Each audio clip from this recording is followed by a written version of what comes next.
स्वतः त्याच्या आई वडिलांना वृद्धाश्रमात सोडून. ठरलं तर मग या मालिकेच्या आजच्या एपिसोडमध्ये सुरुवातीलाच आपण पाहत असतो की सचिनचा जो काही वकील असतो तो वकील आता इथे जज साहेबांना म्हणत असतो, खरं तर अर्जुन सुभेदार यांच्याकडे बोलण्यासारखं काही नाही. मला वाटतंय त्यांना काही बोलायचंच नाही. त्यामुळे खरं तर या केसचा निकाल लवकरात लवकर लावावा आणि माझ्या अशिलावर जे काही आरोप केलेले आहे, जो काही त्रास झालेला आहे, त्याचा दंड सुद्धा त्यांच्यावर आकारला जावा. असं म्हटल्यानंतर आता इथे सगळ्यांनाच टेन्शन आलेलं असतं, कारण की अर्जुन आणखीसुद्धा काहीही बोलत नाही. तो वाट पाहत असतो ते म्हणजे चैतन्यची. आता सचिनचा जो काही वकील असतो तो खाली बसलेला असतो आणि जज साहेब त्यांचा निर्णय ते सांगणारच असते. तितक्यात खरं तर इथे चैतन्यची एंट्री झालेली आहे. चैतन्य आणि सावंत सर इथे कोर्टात हजर झालेले असतात आणि त्यांनी सगळे पुरावे सुद्धा इथे आणलेले असतात. पुराव्याची फाईल इथे अर्जुनच्या हातात दिलेली असते. अर्जुनने ती पुराव्याची फाईल एकदा पाहिल्यानंतर अर्जुनला सुद्धा सगळ्या गोष्टी आता इथे स्पष्ट झालेल्या असतात. अर्जुन आता जज साहेबांना खरं तर त्याची बाजू मांडण्यासाठी इथे परमिशन मागत असतो. जज साहेबांनी त्याची परमिशन दिलेली असते. तेव्हा खरं तर अर्जुन म्हणत असतो, माझ्या आशिलावर म्हणजेच अस्मिता दीक्षित यांच्यावर जे काही आरोप झालेले आहेत आणि त्यांच्या माहेरच्या लोकांवर जे काही आरोप झालेले आहेत, हे सगळे आरोप मी आता खोडून काढणार आहे आणि त्यासाठीच मला खरं तर इथे सचिन दीक्षित यांना काही प्रश्न विचारायचे आहेत, त्याची परमिशन द्या. असं म्हटल्यानंतर आता जज साहेबांनी खरं तर परमिशन दिलेली असते आणि सचिन इथे कटघऱ्यात येऊन उभा राहिलेला असतो. कटघऱ्यात येऊन उभा राहिल्यानंतर अर्जुन त्याच्या समोर जातो आणि त्याला इथे प्रश्न विचारत असतो. त्याला म्हणत असतो, पहिला आरोप म्हणजे तुमची बायको चांगला संसार करू शकली नाही, हो का नाही, बरोबर ना? तेव्हा सचिन म्हणतो असं, हो अगदी बरोबर आहे. त्यावर अर्जुन म्हणतो, बरं ठीक आहे, हे सर्व काही मान्य आहे, पण लग्नानंतर तुम्ही 2-4 महिन्यांनीच कॅनडाला गेलात, याची परमिशन तुम्हाला तुमच्या बायकोनीच दिली का? त्यावर सचिन म्हणतो, नाही, तिने मला परमिशन दिली नाही, मला चांगला पगार मिळाला म्हणून मी तिथं गेलो होतो, तिने परमिशन दिलीच नाही, उलट मला ती कटकट करत होती आणि परत ये असं नेहमी त्रास देऊन म्हणायची. जगातली सगळ्यात वाईट बायको आहे अस्मिता. असं इथे सचिननी म्हटल्यानंतर खरं इथे अस्मिताला फार वाईट वाटत असतं, कारण की सचिनच्या तोंडातून असे शब्द तिला ऐकवत नसतं. त्यावर अर्जुन म्हणतो, बायकोला आठवण येणं म्हणजे ती जगातली सगळ्यात वाईट बायको आहे, बरोबर ना? आणि तुमच्या म्हणण्याप्रमाणे तिने खरं तरी ते तुमच्या आईवडिलांना म्हणजेच अस्मिता दीक्षित यांच्या सासऱ्यांना त्यांनी स्वतः वृद्धाश्रममध्ये टाकलं, हो का नाही, बरोबर ना? तेव्हा इथे सचिन म्हणतो, हो बरोबर आहे. तेव्हा अर्जुन म्हणतो, मग तुम्ही का थांबवलो नाही त्यांना?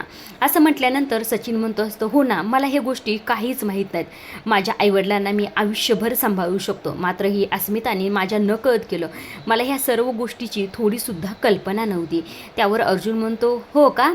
आणि जेव्हा हे सगळं काही झालं तेव्हा तर तुम्ही त्यांच्याच जवळ राहत होतात, मग तुम्हाला ह्या सर्व गोष्टी कशा नाही कळल्या? सचिन तर एक शब्दसुद्धा काढत नाही. त्यावर अर्जुन म्हणत असतो, हा बरोबर आहे, कारण की त्यावेळेस तुम्ही तुमच्या आईवडिलापाशी नाही तर दुसऱ्याच कोणत्या तरी घरात राहत होतात. जज साहेब, हा पॉईंट नोट करा, कारण की जो माणूस स्वतःच्या बायकोवर आरोप करतो की तिच्या सासऱ्यांना ती सांभाळू शकली नाही, तो माणूस स्वतःच्या आईवडिलांची काळजीसुद्धा घेऊ शकला नाही, असं इथे अर्जुन म्हणत असतो. अर्जुन म्हणत असतो की आता मी कोर्टात अशा व्यक्तीला बोलू इच्छितो, त्या व्यक्तीची साक्ष खूप महत्त्वाची ठरणार आहे, असं म्हणून त्या वृद्धाश्रममधल्या एका मुलीला त्यांनी इथे बोलवलेलं असतं. बोलवल्यानंतर खरं तरी इथे सचिनच्या आईवडिलांचा फोटो तिला दाखवलेला असतो.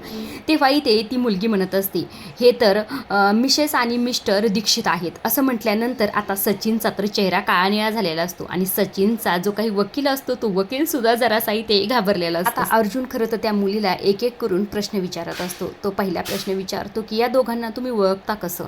असं म्हटल्यानंतर ती मुलगी म्हणत असते की हल्लीच काही दिवसापूर्वी हे दोघे आमच्या वृद्धाश्रममध्ये आलेले आहेत आणि त्यांचे सर्व डॉक्युमेंटसुद्धा मीच केलेलं आहे, त्यामुळे मला चांगलंच माहीत आहे. त्यावर इथे अर्जुन म्हणत असतो, मग त्या दोघांसोबत कुणी आलं होतं का? असं म्हटल्यानंतर ती मुलगी न विचार करता खरं तर इथे सचिनकडे बोट करत असते. आता सचिनकडे बोट केल्यानंतर सचिन फार घाबरतो बरं का, पण तरीसुद्धा त्या मुलीवरच आरोप करत असतो. ही मुलगी खोटं बोलते, हिचाच काहीतरी यात फायदा आहे, मी तरी त्या वृद्धाश्रममध्ये कधी गेलो सुद्धा नाही आणि ह्या मुलीची माझी ओळखसुद्धा नाही. असं म्हटल्यानंतर ती मुलगी म्हणत असते की मी खोटं कशाला बोलू आणि यात माझा काय फायदा आहे? अहो, त्या दिवशी आपली भेटसुद्धा झालेली आहे. असं म्हटल्यानंतर आता इथे अर्जुन म्हणत असतो आणि अस्मिताकडे बोट करत असतो, या व्यक्तीला तुम्ही ओळखता का?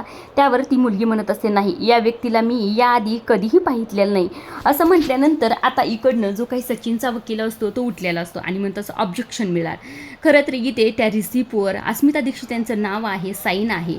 मग ही उलट तपासणी घेण्याचं काय कारण आहे असं म्हटल्यानंतर ती मुलगी म्हणते काय रिसिप्टवर तर यांनीच तिचं नाव टाकलं होतं त्या मुलीचं, आणि तुम्हाला जर विश्वास नसेल तर गेटवर आमचं नाव टाकायला लागतं एंट्रीला, आणि त्या एंट्रीमध्ये यांचं नाव आहे, कारण की त्यांना वाटलं असं मुलींचं नाव टाकून कसं जमणार, त्यामुळे तुम्ही रजिस्टर पाहू शकता, त्यात सगळ्या काही नोंदी आहेत असं म्हटल्यानंतर आता अर्जुन चैतन्यकडनं तो रजिस्टर घेतो आणि ते जज साहेबांना देत असतो.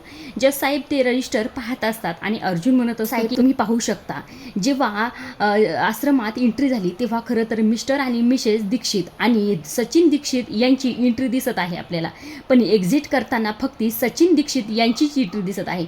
यावरनं सगळं काही क्लिअर होत आहे की सचिन दीक्षित यांनी स्वतःच्याच आईवडिलांना वृद्धाश्रममध्ये टाकले. माझ्या अशिलर जे काही आरोप केलेले आहेत सगळे काही खोटे आहेत. यांनी स्वतःच्या आईवडिलांना वृद्ध आश्रममध्ये टाकून खरं तर इथे त्याचा फायदा करून घेण्याचा त्यांनी प्रयत्न केलेला आहे असं इथे अर्जुनने ठामपणे म्हटलेलं असतं. आजच्या पुरतं एवढंच. अशा डेली मालिकेच्या अपडेट जर तुम्हाला जाणून घ्यायला आवडत असतील तर आपल्या चॅनलला जरूर सबस्क्राईब करा आणि तोपर्यंत पाहत राहा. ठरलं तर मग धन्यवाद.